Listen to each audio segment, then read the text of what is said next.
Hey everybody, Patrick here. Today I'm going to go through and review a game of Azalea against Levia. This is kind of an interesting matchup because it should be Azalea favored with the potent on hits that I have and the aggression that I can present. But Levia has a really healthy fridge, and that lets her control which on hit she's going to take if she plays smart, as well as it gives her the ability to choose or to try and flip when she wants, right? So her goal is to flip into Levias consumed and then play these one or two card hands that are just better, better value than I'm able to present, while blocking out three cards or, two or three cards in a turn cycle. And then just, close the game out in like a couple turns, probably like, 2 to 3 turns. But on the flip side, I can make her have a really difficult time doing that by dominating in awkward spots, presenting, sort of like feeler attacks in bolt and shot, or like using my snaps to bait out some blocks, and then follow up with like an actual on hit that makes her a little bit have a little more awkward time. As well, there's gonna be a big pivot turn I'm expecting around Husk, so I'm just on the lookout for that. Okay, let's take a look at the list though. It is a little bit weird. This is my more experimental list, where I'm trying to use aim counters, and also you can see in the deck I'm only running 57 cards. That's because I just want to mess with the list right now. This is like the live version, but there were, I believe it was 3 Scout the Peripheries that were supposed to be in there. Okay, so let's take a look at equipment. Bring in Bullseye Bracer. This just gonna be really good at, like I mentioned, throwing out those like feeler attacks. So this is just gonna be used for like an aggressive turn to either push through a second attack, like throw a bolt and shot using the Bullseye Bracer while still holding on to like 3-4 cards, that kind of thing. Crow's Nest, I'm not running anything that really cares about aim counters, at least in this configuration right now, so this is not a card. Death Dealer, just the standard bow I'm running, really good, and is going to hopefully help me just keep up on aggressive tempo. Viendo Spring Tunic, I'm looking to get probably about 2 activations off of this. If I get to 3 activations, then the game could be a little bit stalled out and be in a bad spot for me. Next, Skullbone Crosswrap. There is some thought to bringing Balance of Justice in this matchup because they do have access to Bloodrush Bellows, but I'm not that big a fan of Balance of Justice in this matchup in particular, just because I don't need to get the two block value off of it, and I'd rather just have my turns flow a little bit more smoothly with the Skullbone. Then finally, Snapdragons. I already kind of mentioned it a little bit, but this is a good card at throwing 2 or even 3 chain links in a turn, and having my most potent on hit be on the final chain link, and that's what Scalers lets me do in this. Okay, down to the deck list though. Bringing in 3 Infecting Shot. It's just a 1 for 7, and that can make it awkward for Levia to flip at the right time. Speaking of flip though, she can order her Blood Debt and Bloodrot trigger so that she will, can control how much damage she's taking where, and then if she's doing it properly, she can set up her flip so that she takes Blood Debt, flips, and then takes the Bloodrot. So I just need to be aware of how that interacts. Next, I'm bringing in Fatigue Shot. So this is coming in as, I think this is either Fatigue Shot or Sleep Dart in the matchup that I have here. This is just good though, right? If she comes in for 6, it's only coming in for 3. So it's good there. It's just worth it's a 1 for 8 essentially, which is very, very strong. Next, I have Rend the Ledger. And this kind of goes without saying. Levia wants to go multiple chain links wide. Those are going to be her best turns. So if I ever land this on one of those turns, it can make things really awkward for what she's trying to do. I think also I have Sleep Dart in the game that I play. So again, don't trust this list that I'm showing here exactly. You can see that I don't even have Sleep Dart on the side. It's a little bit of an experimental list. Okay, let's hop into it though. Okay, here we are in the pregame actually. So this is just showing what I'm sideboarding exactly because I kind of fudged up a little bit in the intro portion of this video. But you can see that I'm bringing in 3 Rend the Ledger and then 3 Sleep Dart. And then as well, I should be bringing in 3 Infecting Shot here. Let's just see what I do. Just trying to be accurate here. I think I should bring in Infecting Shot, but I wouldn't be surprised if I brought in Remorseless. Okay, yep, 3 Infecting Shot. And you can see in the chat that I get to choose who goes first. I'm going first. That's because I just want to try and land a meaningful on hit and just leak some damage in, right? I'm really trying to just dominate here. And with this hand, I think I'm happy to just knock, probably get an Endless, and then go load in the Sleep Dart, and then go Premed Lace, and then hit them for 10, dominate. Sounds pretty good to me. Yep. Good. Good. Yeah, very strong start. This is why I like going first in this matchup, because they're only going to get to block with one card. So this makes it so that they can't really like hand fix. As well. Ooh, they're giving me armor. Uh, yeah, they can't really hand fix, and they can also just not fill their graveyard. That's the idea.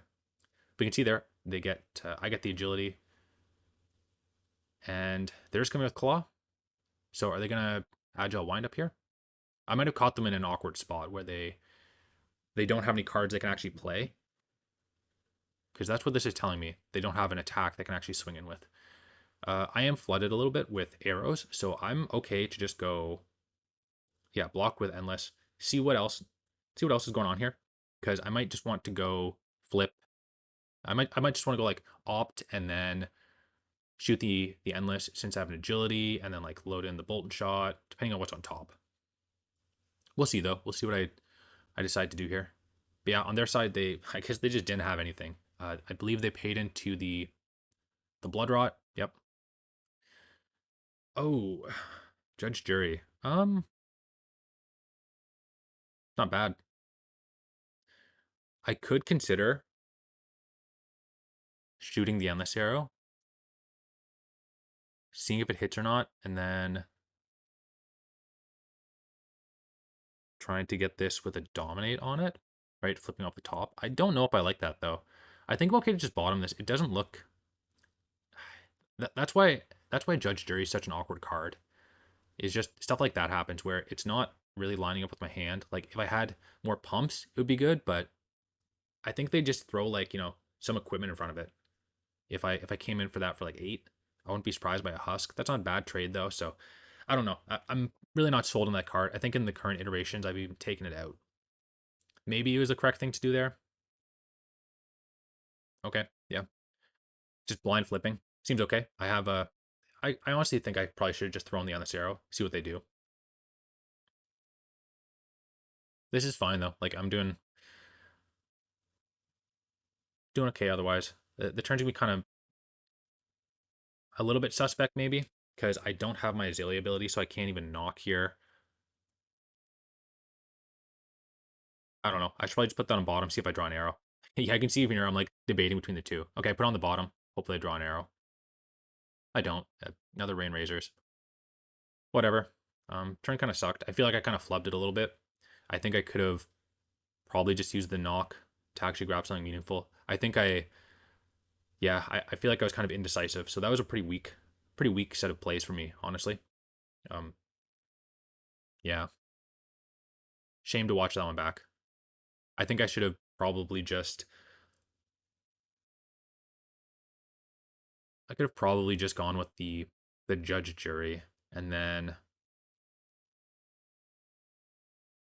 just gone with the bolt and shot, drawing a random card. I think that's not a bad way to do it. Yeah, I think I like that play better. Sorry, even just like, ah, okay, doesn't matter. I'm like waffling over what I should like this past like bad play and then just roll a 1. So I feel like this is just me game. They've taken 2 turn cycles off. I'm just floundering, like battling my own deck and losing. But here, leave that on top, flip it, dominate it, and send that in for what is that? 12 plus 3, so 15 plus 2, 17? Yeah.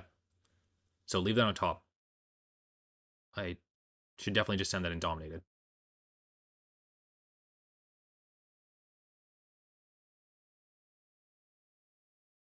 Yep. So 17, that would bring them to 18. They have no blood debt, but they do have 3 cards in the grave. I forget if one of those is a 6, so it could be a little bit weird from them.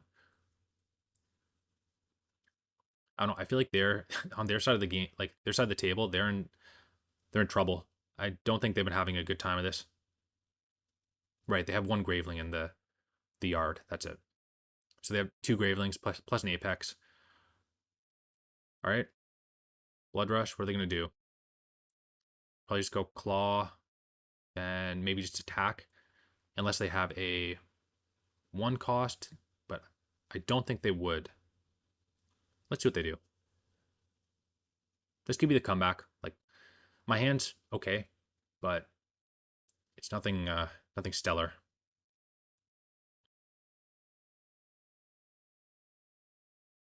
Huh?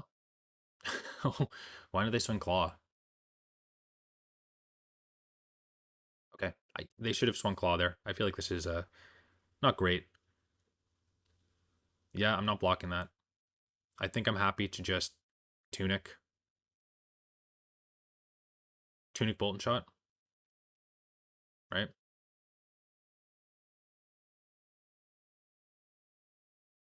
Maybe I should have blocked something there. What are they doing on their side of the table?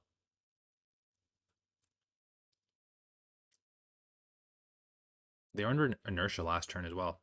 Super weird. This isn't a great game. I feel like I've made a lot of mistakes, and I think my opponent's made some pretty egregious ones.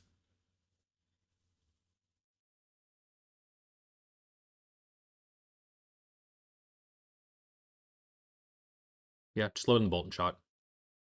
No? Okay. That's fine. Ren Ledger's good still. I guess not playing into Fleshbag is important, so heads up play from me there. And are they just gonna put 2 more cards in front of this? Yeah, that's actually a good play line for me, because I think they're just gonna go like either block with 1 more card, then then take 3 here. 2 or 3, right? Depending on what they blocked with. And then just go a 1 card swing, or like pitch 1, swing 1, and then arsenal. Maybe turn off Blood Debt. I'm expecting that to be what the plan is from them. We're getting to the point where I need to make their consumed flip really awkward. Okay, this hand is something. Wow, okay, they did not have a great hand.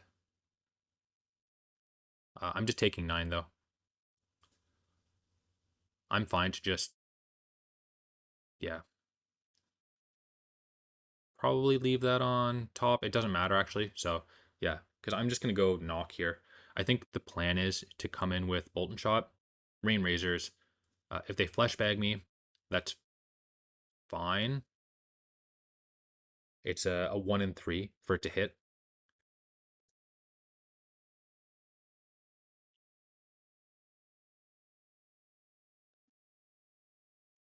Yep, that's fine. They didn't block with it. Cool. So they're just going to take 6 here. They're in 13. So they are not going to be able to flip to consumed unless they heal, which I don't know. Maybe they could.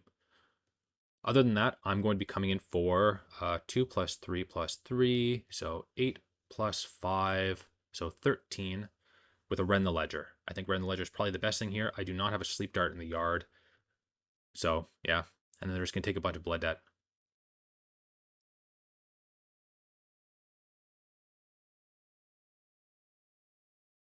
Yep.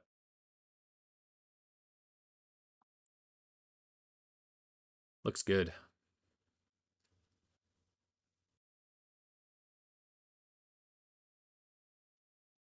What a weird game. I feel like we both played poorly leading up to this point.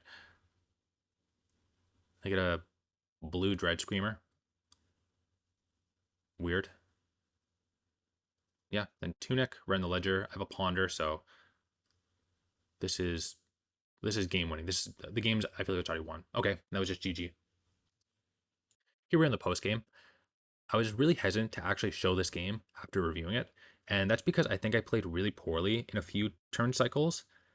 Specifically the second one, I did really bad job there, as well as I think my opponent just had a rough go of it. I think they were either tilted or they were new to the deck or something, like, I don't know, they just made a few misplays that were pretty egregious.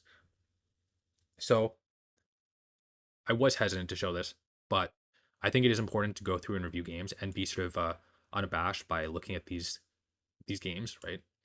I am trying to improve, and if I'm making mistakes that I can see so clearly in review, then I just should be working as hard as I can to stop making those mistakes. So I do think that I played well in some turn cycles, specifically the ones where I threw the amp arrow. I think that was a really strong turn cycle, as well the final turn where I played around Fleshbag in a really nice way, where I had the Arsenal Bolt and Shot, and then I opted the Codex of Frailty, left on top, and then shot in Bolt and Shot, and then and then had the Rain Razors, 2 take aims, and then a knock in hand. Then in response to the Flesh Bag trigger, I could have played the Rain Razors, right? They didn't play around that. I think they should have blocked with the Flesh Bag there, because they knew I was going to go a little bit wider. They knew I was going to either pop my boots or have a Rain Razors right on the Bolt and Shot.